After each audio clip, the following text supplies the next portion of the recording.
On this podcast, we'll talk about more than just basketball. For those of you who don't know me, I'm a 2-time NCAA scoring champ and the NCAA Player of the Year. Honors I earned by putting in the work and staying focused on the bigger picture. I had dreams and aspirations of playing in the NBA a long time, but an ACL injury took me on a completely different path. We'll dive deep into real stories, challenges, and triumphs that athletes, coaches, and everyday people experience when chasing their dream. Be breeding warriors. Anything you place in front of me, I'll be victorious. Straight up out the trenches where it's vicious, but it's glorious. Ready for whatever, never scared. We got the Lord with us in the ghetto, we notorious. Be breeding warriors. Anything you place in front of me, I'll be victorious. Straight up out the trenches where it's vicious, but it's glorious. Ready for whatever, never scared. We got the Lord with us in the ghetto, we notorious. Be breeding warriors. My mama had to make a way. NBA first pick. I know that's always a big subject, and I just for real want to give you flowers and commend you on being that, because that's real, man. Thank you. Yes. And then just to speak on some of your accolades, you won 3 high school championships, right? Yes, sir. Talk to me about it a little bit. I mean, we had a great coach in Jack Kiefer at Lawrence North, Northeast Indianapolis, but also had some great players in, Mike Conley, Brandon McPherson, Brandon McDonald, the Donald Cloutiers, the Stephen Routs, Penny Sargents, myself, Stephen Van Treese, Damian Wyndham, like all the guys that committed to doing the little things and to make sure that we win. But Coach Kiefer and his staff, Coach E, Coach Scott, like those guys were the ones, Coach Schelt, those guys were the ones that really leaned into us. And at that young age, we were learning college-level basketball training in high school. That was at a time where a lot of people started gravitating towards the AAU, but we made sure that, high school was first. We was always there, 6 a.m. workouts, Monday through Thursday, during the off season and even during the season sometimes. So I really thank those coaches, because those are the ones that really put the fire in us to get us to that next level. From a leadership standpoint, like when you were young like that, did you feel that you had it like off the rip, or was it something that you had to develop? Obviously being bigger than everybody, I know how that is, but how was that for you? Honestly, I had to develop that. My freshman year, we had a senior, Chad Spicer. He was the only senior. Yeah. So sophomore year, we had Stephen Routs, Joe Ash, Penny Sargent. Those was our leaders. And then junior year, I came into my own a little bit, but we still had Brandon McPherson, the Tyler Morrises, the Donald Cloutiers, who were seniors at that time. And then when we finally got there, and it was me and Mike's turn and Brandon McDonald's turn, we kind of knew what to do, but we kind of led by our actions. We weren't big yellers or get on guys, because the guys were younger than us. They're a little bit goofier than us, but they knew what we had, and they didn't want to mess that up. So instead of yelling, we just showed what we should do. Showed them the ropes instead of trying to tell them what to do. Yeah, I got it. That's cool. Y'all, y'all had a successful thing, man. Especially, it was interesting to see how Mike Conley developed into like a super leader, and he ended up being that his whole career. Yes. Shout out to Mike. Yes, definitely. Shout out to Mike. Love you, man. Yeah, man. And then Pops, he was, big time in y'all lives. I love Mr. Conley, man. We talked a lot, especially when we was doing the pro-am stuff and getting guys down. That was big, man. Mike Conley Sr. was a very, a huge staple in you guys' career and as a father figure. So speak a little bit about Mike. Well, Mike Sr., as you said, he was a father figure to me. And, the little things he taught us, to not get too high up on wins, not to get too low on losses, to stay even keel, to always go out there and give it your best.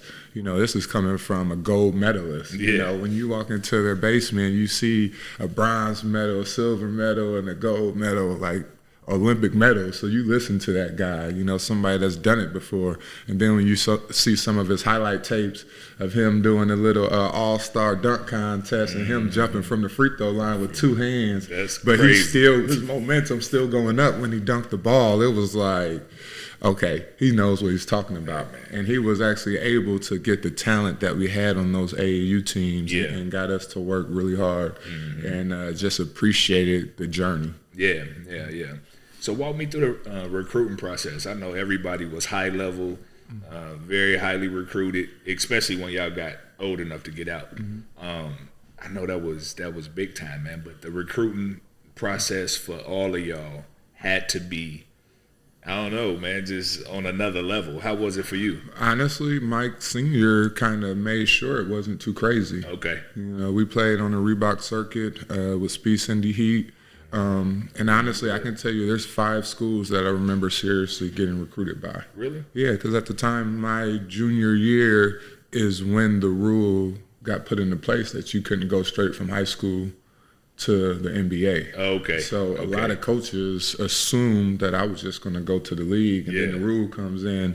And by that time, I already had my schools that I wanted to go to. Okay. And that was Ohio State, IU, Michigan State, Wake Forest, and I mean, we drove through UCLA's campus. We didn't meet with nobody. It was just a drive-through, you know. But those were really 4 schools, I guess, that really recruited me. Right.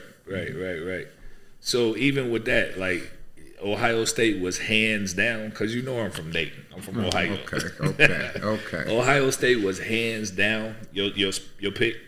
I actually wanted IU first. Did you? I did, but then through just the time of the recruiting process, Coach Mata, just his energy. I loved his energy.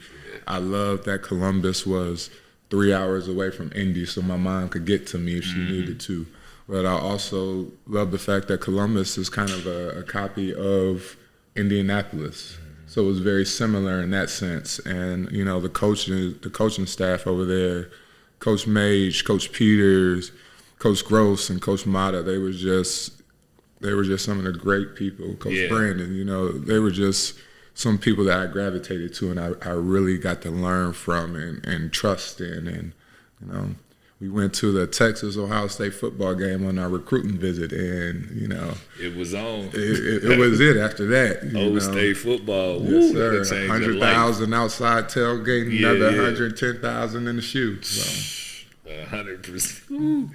Yeah, we was just talking about that, man. And obviously, you know, everybody loved Ohio State. Everybody loved Michigan. Did you see that game last week? I don't talk about that game. I don't talk about that game at all.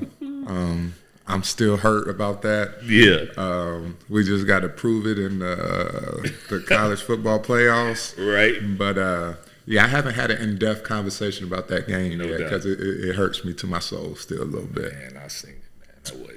That wasn't good. I'm from Ohio. I ain't never really been a Buckeyes fan like that, but all of my people came out of there. You remember Jim Jackson? I do. Mark Baker. Yes, sir. Chris Gent. Yes, sir. See, that's my era. That's who I played with. Yeah. Those were the guys that always came back and was around us when we were there. And Jim Jackson's still doing it. Chris Gent, he's still in the NBA doing his thing.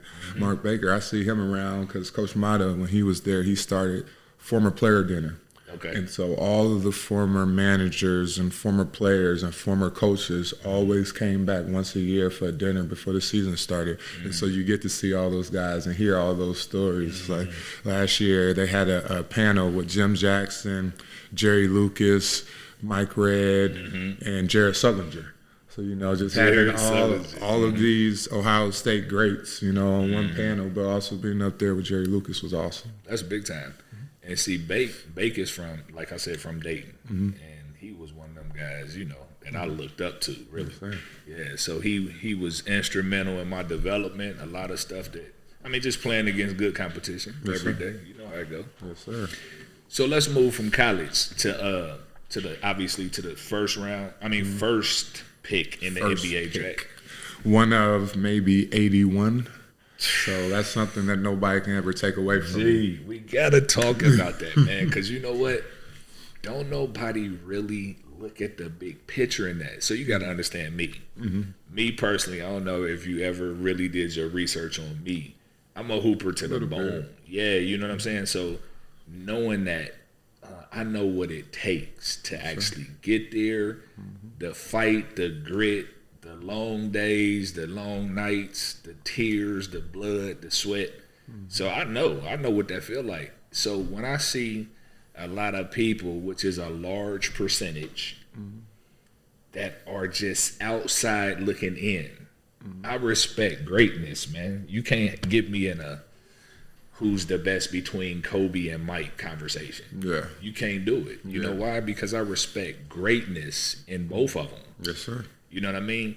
I respect greatness in Russell Westbrook, Kevin Durant. You'll never hear me say, they're this or deficient in it. Forget all of that. The reason I say that is because, to come back to you, man, the NBA first draft pick, the number 1 pick in the NBA, you gotta be cold to do that. I don't care what nobody say. You gotta be cold to do that, okay? So I just want you to talk about it. Forget all of the hate. Forget all of what people say, blah, blah, blah. I want you to talk about how you felt when it really came down to you knowing in the inside, I'm about to be a number 1 draft choice. I mean, that was 5 seconds before my name was called. You know, going through that process, it was me and Kevin Durant. And it just wasn't 100%, because Kevin Durant is one of the greatest players to ever play this game, and he's going to go down as one of the greatest scorers to ever play.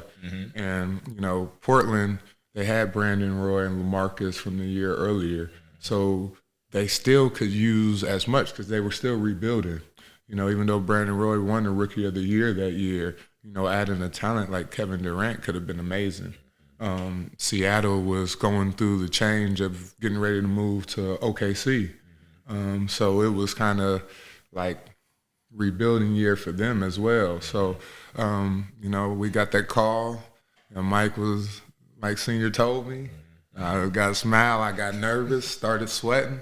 And then my name was called, and my life was changed forever. Absolutely. David Stern, you know, I always say this. I tell people, it was like, what was going through your head? I was like, don't trip going up these stairs. Right.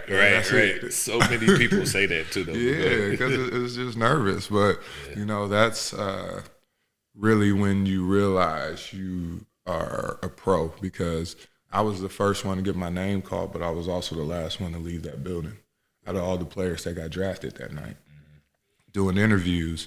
And then, you know, Portland, they told me when I was done doing all my interviews and I was the last one to leave, they said, you got an hour and you're going to be on the plane. So all of my family's in New York City, from Buffalo, from all over. And I only had an hour to say bye and pack my stuff before me, my mom, my dad, brother, World PJ, headed to Portland, a place that I only went to visit, you know, before.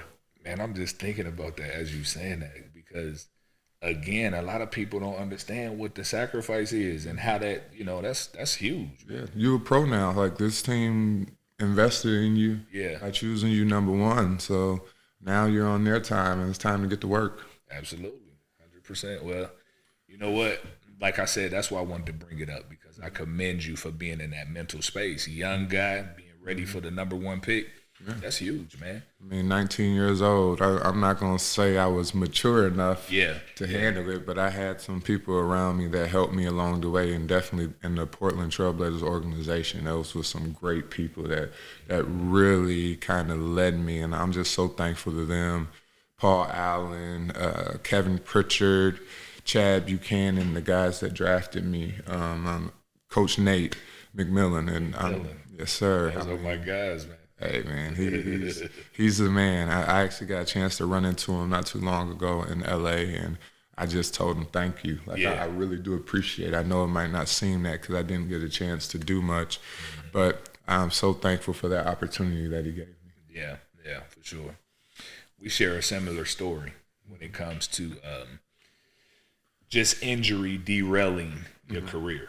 And obviously yours is a lot more public than mine, but I'm only saying that to say I can truly, truly relate to what what you went through, what you feel, and just the act of it derailing what you had going on. So as you were obviously in the NBA, Tell me about like the first time that you felt I've arrived, and then we'll kind of get into, that the derailing part. I guess it was.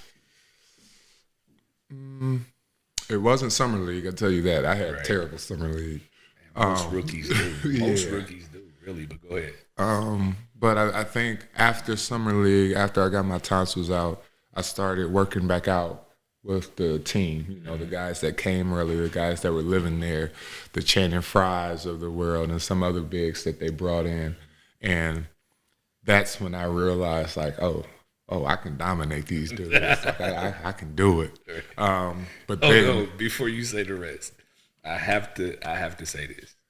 Watching you in college, I knew for a fact that you were going to be beastie. See, it's a difference between a post player that can just play and hold their own, and then a beast. Like we look at Shaq. Shaq was beastie. Yeah. I was interested to see your translation because you dominated on the college level and blah, blah, blah. But I'm saying I just want to give you your flowers for that too, because the beast mode was there. You know what I mean? But go ahead. I'm sorry for interrupting. But I guess my real I made it moment.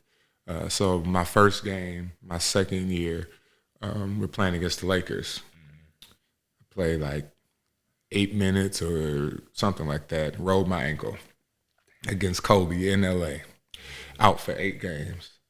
Then it was a road game against Miami. And I remember I got a rebound and I just spun off of Joel and Anthony and just dunked it one hand. And that was always my thing because in college, I came in with my wrist broken. So I played college with my left hand. But that first game against Valpo, I had like 14 or 16 points. But I didn't dunk the ball. So I still didn't feel like I was there yet. Like that was always mine. Like my first dunk in the game, I remember it was against Baltimore Stars. They was all short. And I remember I dunked that. I don't even think I saw the rim when I dunked in the game in AU. But after that, it was like, that's when I know I arrived. That Miami game, my first NBA points was a dunk. And that's when I was like, all right, I'm here. Go back to that, though. I forgot to talk about that. The Ohio State playing the entire game, the championship game, or the season with your broke hand? Yeah, so I want to say the Final Four, or maybe it was the Sweet 16 and Elite 8 is when I started shooting free throws again with my right. But that whole entire year, I had to sit out the first 5 games because at the end of high school, I fractured my right wrist. And so, I walked around with a little soft cast on all year, shooting free throws left-handed, which I actually shot, I want to say 64% with my left and ended up shooting 61 with my right. So it was funny because I remember before the first game I played and, I still had the cast on. And then the trainer was like, what you going to do if you get fouled? I was like, I might need to practice some free throws. I got to shoot that thing left. I would used to go up there every time like, just don't airball. That is crazy as a 7-footer being able to shoot lefty. Well, that's wild. Well, honestly, I grew up with Mike Conley, who's ambidextrous. You try to get some of those little things. You playing horse, you can't just get beat all the time. You have to step it up. So, honestly, I think that's where I got it from, is just playing with Mike and understanding you have to use both hands and just having that strength enough and coordination enough to use my left. That was big. It helped me. It helped us get to the national championship. Yeah. What's huge is it's always interesting to hear how people handle things when it comes to injury like that. And we talk about the Starstruck podcast. That's what we're trying to really exemplify. So talk a little bit about, obviously with that being a scenario like your wrist is hurt, it's in college, it's not a major injury, but injuries are part of the game, and we know that. How did you mentally deal with it and get past it? Because I see it was successful. You ended up being successful with it, but we'll get into some things where we wasn't so successful. I had the same thing. I would say I was a little more impatient than I should have been. I mean, to the point where, I started off with a harder cast. Okay. And then having to shoot with my left all the time. But, I wanted to get out there with my brothers. It was just that expectation, that number one recruiting class, number one, number two between us and North Carolina. And it was like, all right, we about to play North Carolina. Can I get back? Can I get back to this game? And I actually ended up playing the game after that game because Coach Mata, and I thank you to death, not putting that pressure on me. He was like, I'm not going to let your first game be at Chapel Hill. Absolutely. That's tough. That's a tough one. But, at the time, everything was new. So it wasn't like I had a lot of time to think about the injuries. I knew I had to do rehab before practice. I knew I couldn't do a lot of the things in practice. I knew that preseason strength training and cardio, mines had to be tailored a little differently. But, I was special. I was the number one player in the country. So, I say that. Hey, listen. I mean, this I is had a to do what I spot had where to you do. can tell the truth. All the haters out there, listen, I know, I understand. I watched you as a youngster, man. And, I respect greatness, man. It ain't no debate back and forth on nothing. Things happen, and something happened. And that's why I really wanted you on the show, man, because I wanted to show the people the other side. You get to read the internet or looking at people's posts and saying this and saying that.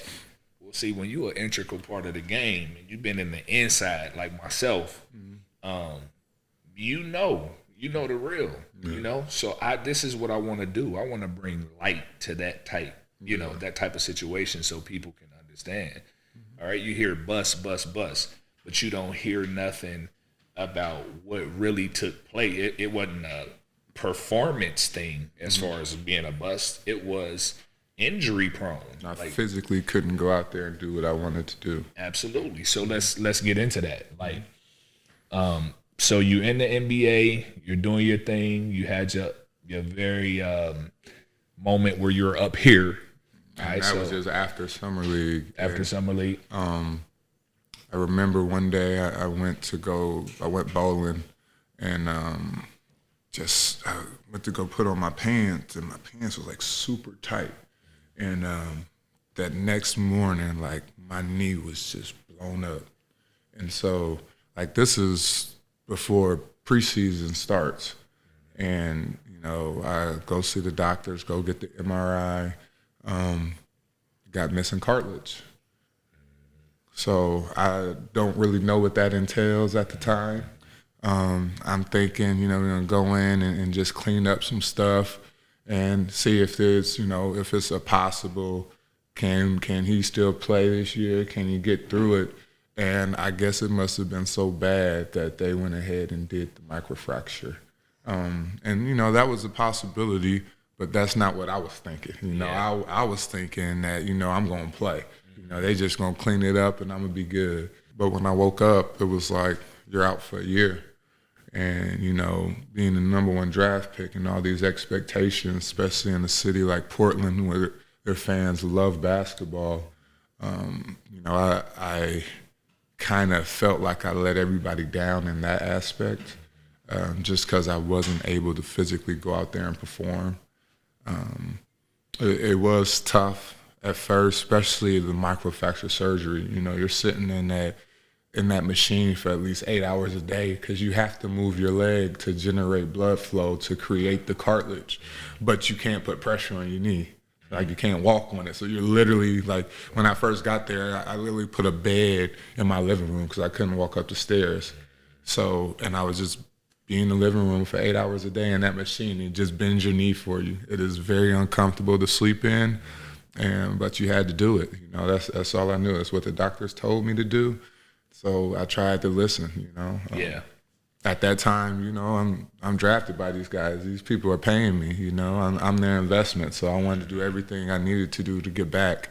But it was a very, I'm not going to say lonely time because I was just getting to Portland. So I was just getting to know everybody. But it felt lonely not having basketball be a part of me, which known since the 4th grade. Yeah.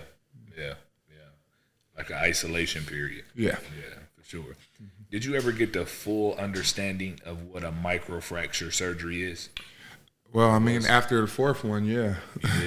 So for the people that don't know, what is that? What does that entail? So microfracture surgery is like missing cartilage in your knee. And depending on where that cartilage is, when your knee bends and bones, it could really hurt somebody. And so what they do, they go in and they poke holes. Well, they got to clean up that floating missing cartilage, and then they poke holes in the bone to create blood. And then when the blood comes, that knee got to bend to start creating the cartilage to start regenerating itself. And it just takes a lot of time. But I think for a lot of guys, and it's a lot of big names who had it, but for me, I lost my athleticism. Yeah. It just kept going down and down. And it was to the point where when you're off your legs so much and you can't really put that pressure on it, like for so long, like how do you get that back fully? Yeah. There's a couple of people that went through it and became, the player that, people thought they were going to be. But it's a lot of us that went through it that you just started to go downhill because you just wasn't the same person. Yeah.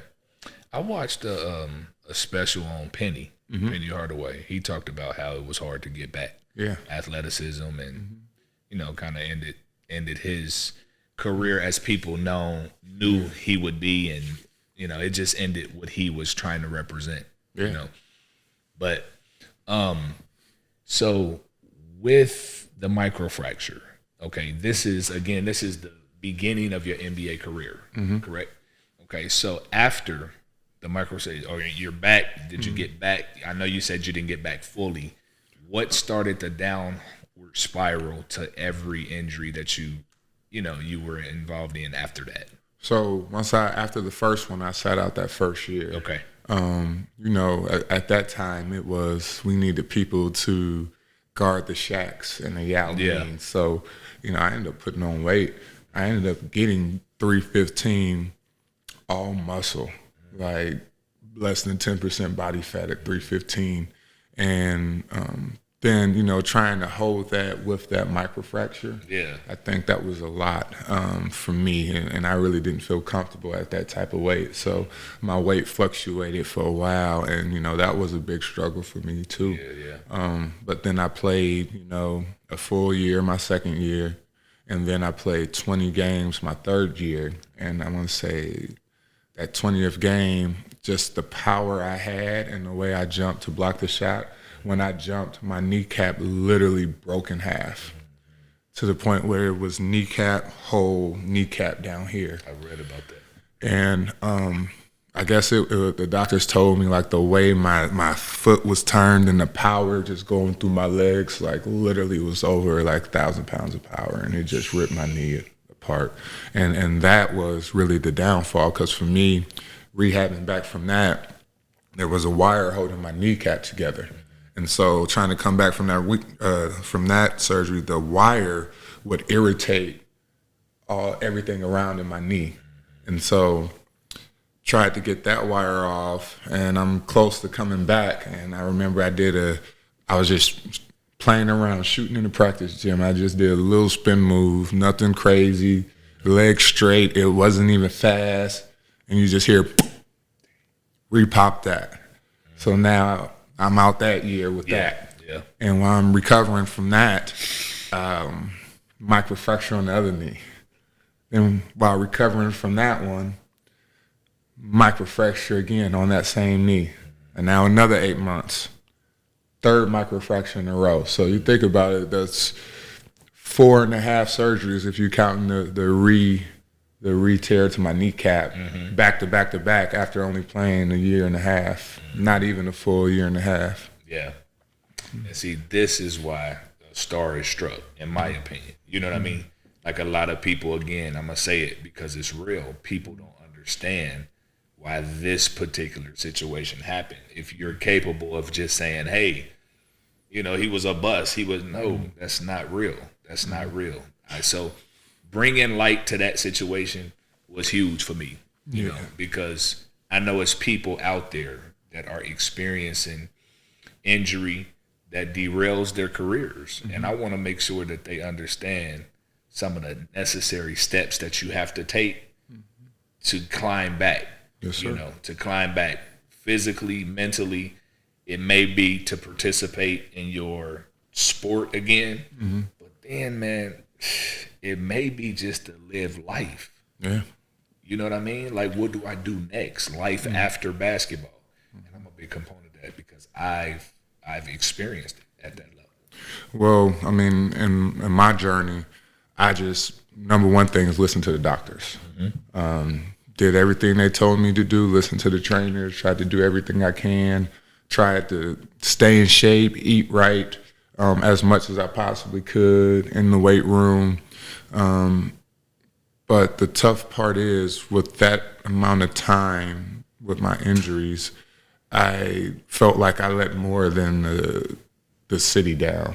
Yeah. You know, I felt like all those expectations in the media, my family, myself, my teammates, coaches, like the people who believed in me and got me to this point, even though it was out of my control, I really felt like I let them down. And when you get to a point like that, you kind of escape, and I isolated.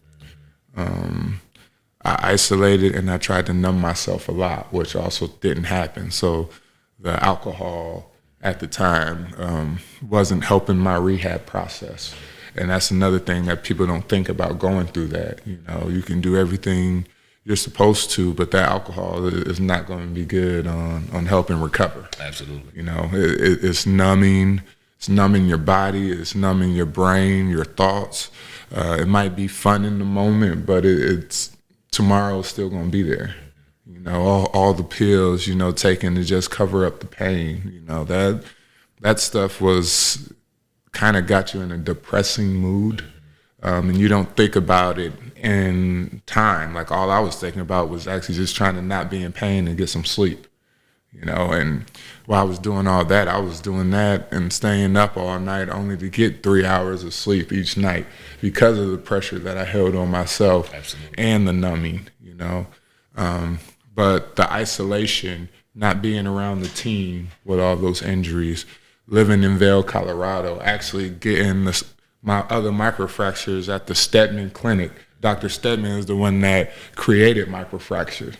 So they was trying to figure out, why do I keep on having this? So the first two on my right knee after the broken kneecap, Dr. Stedman did. Okay. That's big time. But I lived in Vail and rehabbed in Vail for, I want to say, 4 or 5 months. I lived in LA for 3 to 4 months in the off season, rehabbing with one of the she became the Lakers trainer. I was rehabbing with her, and the one thing that I don't talk about a lot, but people don't understand, while I was rehabbing my body for all those years, I wasn't playing basketball. It was just working on my body just to get back to something, to be able to step out on the court. I know what you mean. I swear, I know what you mean. And, you know, I like to say this now, when you are injured, you got to try to add something to your game. Like for me, I should have been just shooting, just standstill shots when I was able to do that. But, you know, I'm rehabbing for 2-3 hours a day. I got to eat right. I got to do extra cardio just to keep my body right. I'm worn out, you know. So to even go out there and, you know, do stationary micing drills and just shoot the ball and work on my touch, I didn't even think that, because it was like, well, after all this rehab, you shouldn't be standing on your feet no more, because it was my knees, you know. So the basketball part just kind of went away, and I think that's where the real downfall came. Yeah. You know, moving on from that, you know, Portland released me, and I'm still rehabbing, you know, not knowing what's next. I just knew that I still wanted to go out there and play basketball. I didn't think it was over. So you said something earlier that made a lot of sense, and it was like, you know, I think about life after basketball. I didn't, because I thought I was going to get back. I thought I was going to get me that $80 million contract at the time. You know, that was always on my mind. So for me, I was just rehabbing in Indianapolis, rehabbing all day, every day. And again, I was not adding the basketball aspect to it. Till I finally got able to, and that was the summer before I went to the Miami Heat. But that was after not playing basketball for 3 years. So during this time, like you said, it can obviously fall into a depressing mode. Are you drinking alcohol at this time? Yes. And when I got released from Portland, it was drinking alcohol and smoking weed in my house that I isolated in the hills, you know, close to where my high school is. Just bought me a random house that, you know, nobody would even think I'm in there. And then tried to stay away, tried not to run into people at that time because, you know, I didn't have a job. I went from, you know, #1 pick, you know, one of the most famous athletes in the country to nothing, you know. And that's what I felt like, nothing. And, you know, running into people from high school, that was an embarrassment to me as well. Dynamic. I know what you mean. And so to the point where I actually, I actually ended up buying me a place in Columbus, Ohio, which was the last place I felt like myself, where I felt the love from the fans. And they didn't care about Portland. They cared about, we went to the national championship 5 years ago. Exactly. You, Greg Oden, to us. Yes, and so I bought me a place there, and like 3 days out the week, I actually drove to Indy and back in the same day to go rehab and then drive back because I didn't want to be there in Indy. And I did that for a while, and I think, you know, that dedication and that knowing, that want is kind of what got me to that Miami Heat level of, you know, getting myself back. And also I was able to go into the gym, into my old practice gym, and actually that's when I started getting back with basketball. Okay. That's where I started doing my basketball workouts at. And I really appreciate that, you know, especially all the old Ohio State guys coming back and letting me do pickup games with them, and that was helping me get my wind up at the time. So, you know, that Columbus has a special place in my heart and will always have a special place in my heart for some of my ups and downs and just how they treated me. That's big time. What about from a family standpoint?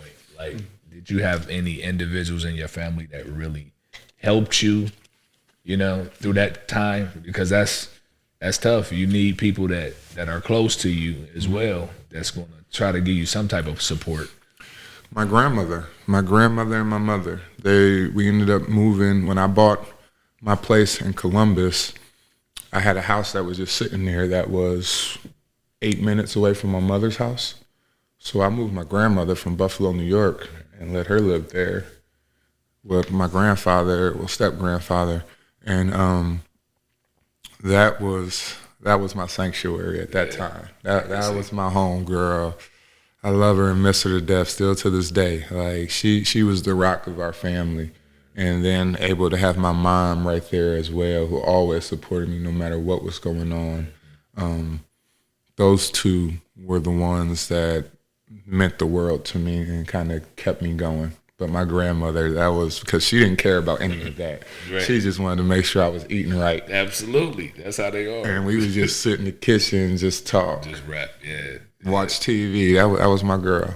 Man, I had a similar relationship with my grandmother like that as well. So I can feel that. So. It is one peculiar question. The leg being shorter than the other, one leg being shorter than the other. I read something like that, and I just wanted you to kind of elaborate. So I want to say this was 6th grade. I used to always walk with a limp, not knowing what it was, just always walk with a limp. I played with a limp from 4th grade to 6th grade, and basically, if this was my hip bone, my leg was falling out of my hip. And so one of the stories is they was like, all right, I don't know what's going on with this limp. Like, he's not doing that on purpose. Like, it looked like I was trying to be a pimp. Like, yeah. And so I went to go get an MRI. Yeah. And I remember I took the bus back home. And when I was walking, after the bus dropped me off, I'm walking back to the house, and I see my mom frantically driving down the street. And then she catches up to me. And literally, she takes me right back to the hospital, and I had surgery that night. My leg was at the last, my leg was literally about to fall out of my hip. So I still got 2 pins in my hip to this day. Really? Yeah. So what did that do as far as your growth spurt? Like you I think it was caused because of my growth spurt. Really? Yeah. Happened quick. 5th grade, I ended up being 5'10", 5'11". At the end of 6th grade, I was 6'6". That is incredible. Yeah. Wow. So I bet you the doctors does put some of that towards your growth spurt. Yeah. But also, I can see that. And then going through the years, when I say I went bowling that day, yeah, and my leg blew up, I actually got new orthotics that same day.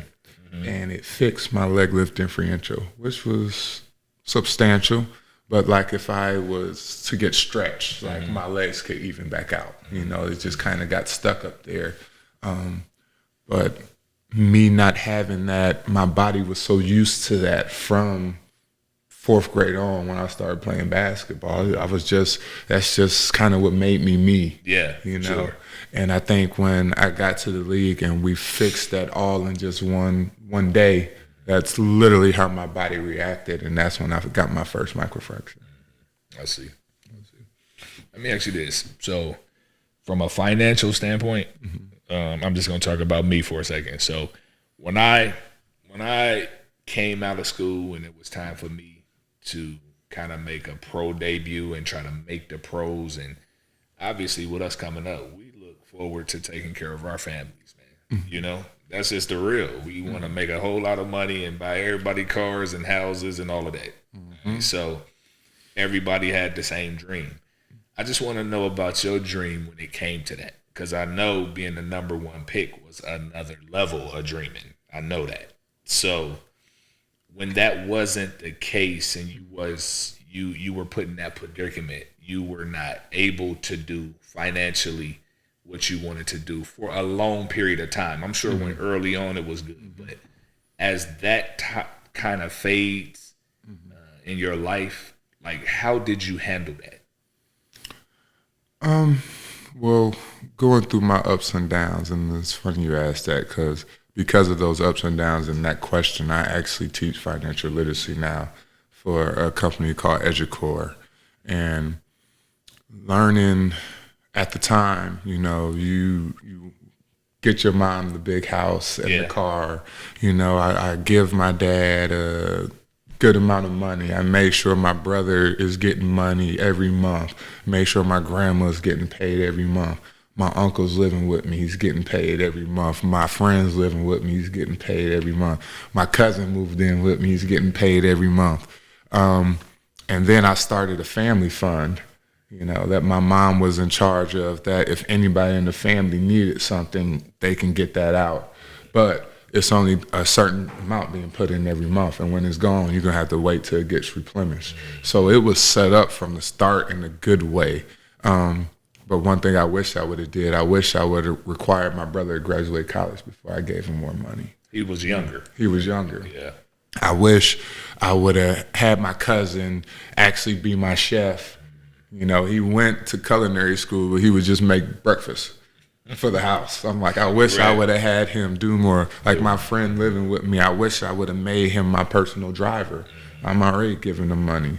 You know, my uncle, I should have told him, you know, for you to get paid, you got to lose some weight and get in shape. Absolutely. You know, and I wish we would have set up something for my mom in retirement for when I was done playing a little bit better. Grandma was going to get whatever she wanted. Absolutely. That's my grandma. Same here. I got you. And my dad, he didn't want nothing. He just wanted enough money to buy a building because he's a plumber. So, you know, he now he has his own place where he can work out of instead of working under other people. So that was good. And it's called Greg and Sons. Greg and Sons. Yes. That's so perfect. That was good. And Make he sure still you has that tune in. building. He still has the building to that day in Buffalo, New York. And he does good business out Really? there. Yeah. Okay. But now, after, when the money's not coming in, you realize at a certain time, everybody's not owed this money. This is my money. This is the money I work for. Absolutely. So you're not owed it. And so when that stopped, you know, people started looking at you a little bit differently. And that's talking about families. Another lesson I learned when I put my mom in control of that family fund, she's never been a financial person. So what made her qualified to do that? That used to stress her out, you know? And I wish I would have just started planning. Like, I wish I would have bought Bitcoin when it was $3,000. Absolutely. Like, I wish. It's 100,000 right I'm now. telling you, Like, man. I've been sick about that for about 4 months. I'm like, I'm still kicking myself in it. And that's like back in 2008. I know. But they had something recently came out in the news where it like skyrocketed. Yeah. To 100,000. Oh my God. Oh, it my stomach has got like a little something right now. Well, you tell it, I understand it. But like, you know, I wish I would have saved more. I wish I would have understood my finances and what my financial people were doing with it at the time. You know, I wish I would have known that investing in a restaurant is probably the worst investments you can make because they never really keep it up, you know, unless it's like a chain that you could take care of, you know. But I wish I would have invested in something that I personally believed in. You know, I wish I would have, you know, tried to start something myself with my own money that I wanted to put my time and effort into after, you know, instead of just spending my money because I knew I was going to get another check and it was going to be a good check, you know, coming up. So I just wish I was smarter with that, thinking about, as you said, life after basketball. Even though I was going through all of that, trying to rehab and saying, Mom, you deal with that meeting. Mom, you talk financial advisor, you handle all of that. Because I got my mind on just coming back and rehab and trying to get back on the court to get that other 80 instead of worried about this 24 that I just made. Exactly. You know? Yeah. Just wish, you know, as a young athlete, you're more engaged in your finances. Make sure your financial advisor is teaching you a lot of these things, understanding why they're making these types of investments. That's big. That's big. So, I mean, we're going to wrap it up, but I want to ask you, give me a couple good NBA stories, man. You know, so I'll give you individual. You play against Kobe? Yeah. All right. But I got hurt in 8 minutes. Oh, yeah, you said that. Okay. Any Shaq stories? So my favorite Shaq story, we're playing, I'm not sure if it's in Phoenix or if it's in Portland, but like Steve Nash has the ball on the wing. Shaq's trying to post me up. He's so damn big, I can't see Steve Nash with the ball. I'm literally like looking around him. And by the time I actually try to go around to side front him, he's dunking the ball already. Because I couldn't see the ball, like literally. And I used to say, like I always talk about Yao Ming. And I'm like, he was the hardest person I had to guard because he was just as big and powerful as Shaq. Mm-hmm. But he would do his 2 dribbles instead of dunking on you. He would do a 1 foot fadeaway that's 9 feet tall up in the air that you can't block. And it was just demoralizing because you couldn't do nothing about it. But then one of my other favorites is watching Brandon Roy and then the growth of LaMarcus Aldridge. Because I'll go into Brandon Roy later, but LaMarcus, when I got drafted, people tried to make him be the third tier. Okay. So it was Brandon, myself, then LaMarcus in that order, right? And he was cold. People don't understand. This man had 2 moves, and you could not stop it. He would hit you in the middle to see how your chest was. Mm-hmm. If you was kind of strong, he was going to do that fadeaway turnaround. Mm-hmm. If he felt he had a little leeway, he was going to go to that little runner. Absolutely. He did that for years, and he's going to be a Hall of Famer. LaMarcus, I commend you for actually going through all those ups and downs in Portland and how people talked. But you came and you became the leader of that team and one of the best to ever play in Portland. So I commend you. But watching Brandon Roy. Yes. The natural, Brandon, what they call we want you on the show.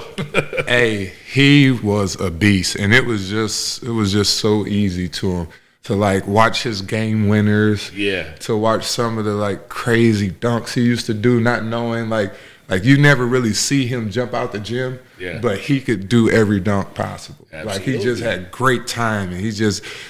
Everything was just natural. That's why it was tough, his name. man. He was so tough. Kobe said he was one of the toughest people he ever had to play. The reason why I looked at the camera and said I want him on here is because he was plagued by that. He was derailed by injury. Well, we went through it at the same time. Did you? Okay. Yeah, we were both in Portland at the same time. So, I got released, and I think he had one more year with them before, he ended up stepping away and getting himself right and then going to Minnesota. Yeah. So we were going through that same thing, same trainer, same doctors, That's big, man. That's big. That was a talented team y'all had. Yes, sir. It's crazy to put Aldridge as the third option. And I'm just thinking about that. It's like, because he became the first option for about 6-7 years. And then Dame came, and it was 1A, 1B. Absolutely, man. Yeah. Perfect combination. But yeah, so getting back to the life after basketball part. Now, what can you give anyone, again, that's going through the same thing that you went through? And obviously there's different levels. We understand that. But just what it takes to be resilient, overcome things, and then live a beautiful, prosperous life. Well, I will say this. Going through the injuries and coming back from the injuries to play after not playing for 3 years, that taught me resilience. I was in a dark place, and I got myself out of it, and that taught me that no matter what, I can always get myself out of it. Can always change no matter what circumstance I'm going through in life. Now, going through these injuries, I would say to any athlete to stay around the team, stay as connected with your teammates as you possibly can, to be involved, try to evolve your game. Don't let that or your sport slip away. If there's something you can do, just try to be better in that aspect of it. Just adding more to the athlete you're going to be. And there's lessons to be learned. Sometimes we need to sit down and calm ourselves down, and maybe that's God telling us, but learn, become a better person off the court. Try to read some books, try to better yourself. These are just little things that I think will help any athlete going through any type of injury. Yes. Toughest person you guarded in the NBA? Yao Ming. Toughest guard you switched off on? JJ Barea. Wow, that is a name. People don't know who that is. Talk about JJ. Man, he was all of 5'11". If that. Yeah. Oh my gosh, I remember he was playing with Dallas. I forgot the other guy, Brandon Bass. Man, they used to put me in that pick and roll, and I'd be out there isolated with JJ, in no man's land, just scared. And if I'm not up, he gonna shoot that thing. If I step up, he was getting that bounce pass to Brandon. I couldn't recover back. Hey, I remember they did that. And the reason why I say it was the toughest because I swear they did it 10 times in one game. I was like, come on, man, we got to do something else. Let's play zone or something. That's one thing about the league. If something is working, we're going to keep back going to it. Yeah. And it's funny because, you used to think that Kobe was an a-hole, but no. He was one of the first ones that was like, no, we're doing it again. We're doing it again. I'm pointing at you. We're doing it to you. You got to stop it. And now you can see Brian doing it. Every time you see him come down, run again. Nope, AD, come right here. You get it. Go back there. Do it again. Next play. AD, come right back here. That's so true, man. Leadership. Yes, sir. Leadership. Yes. What about the toughest coach? Toughest coach. I mean, I know you went Miami, Portland. Compared it to? I love Nate McMillan, but Eric Spoelstra is one of the best coaches I've ever been around. We made it to the finals. Absolutely. And he's won it. He won it 3 times already. No doubt. He might not have been the head coach on the first one, but he was the head video guy. So he plays just as important of a role as everybody else. But being able to lead that caliber of men. Like these weren't just normal all-stars. These was superstars, top 75 all time. And I mean, top 5 arguably of all time. And LeBron, and the amount of talent he had with those teams, I think to be able to lead them and for guys to listen to him, I think that's what makes him one of the best coaches out there. Definite. Best high school, college, and pro teammate. So starting with high school, best teammate. Mike Conley. Mike. Because me and him, we was just cool. Like, he played video games, I watched TV. Yeah. We never really bothered each other. Like, we was always around each other. We never had any problems. You know, we was just always cool. And that's more than Mike's, coolness. I kind of took a little bit of that away from him. And I'm very chill and even keel. What about college? College, all of them dudes. Yeah. All of them dudes. Y'all kind of came as a connect. Hookup. Yeah, I remember y'all. It was you, D. Cook, Conley. I mean, I just remember that Othello trio. Hunter, David Lighty. Yeah. Like, all those guys, plus the guys that were still there, I really do look at those guys as brothers. Absolutely. I can see that. Then in the pros, who did you get close to? Shane Battier. Really? Miami Heat. Yeah. That was my guy. He seems like a cool guy. Yeah, him and Jared Bayless in Portland and Shane Battier in Miami. He just, he grew up watching Shane at Duke, Sir.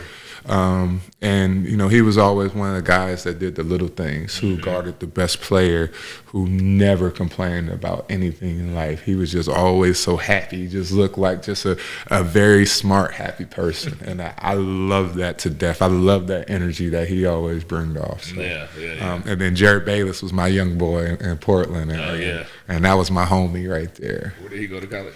He went to Arizona. Okay. Yeah, I think he's doing real estate in New York now, so I'm going to pull up on you, Jared. No doubt about it. Well, G, listen, man, seriously, I want to tell you this. Obviously, like I told you, what we're trying to build here and make sure that people are aware of is the injury part, but it's always good to have somebody of your caliber to come on and speak and talk and just give give stories, obviously NBA stories too, but just give stories to people where people understand the life of a person that has experienced a lot. Yeah. I'm with building. I like to see people take off. So I want to make sure that I continue to bring guys like yourself on to give people hope and give them a complete understanding of what it takes to be resilient. Well, with that being said, I mean, anybody going through an injury, it's part of your journey. We talked about this earlier. We're going to be sitting here talking about the same things, but you're going to perceive it differently than I perceive it. But when somebody's injured and you're going through it, don't feel down on yourself. It's a part of your story. Own it. Hold your head high. Stick your chest out. And just realize you can come better on the other side of it. Yes, sir. Well, listen, thanks for coming, man. I really appreciate it. I'm sure we'll do it. Yes, man. We probably gonna do it 2 or 3 more times, but I just I commend you, man. I respect you. I want to give you flowers. Thank you, and just continue to do well, man. Yes, sir. And good luck to y'all, my brother. I'm a fan. All right, I appreciate you. I'm a warrior. Anything you place in front of me, I'll be victorious.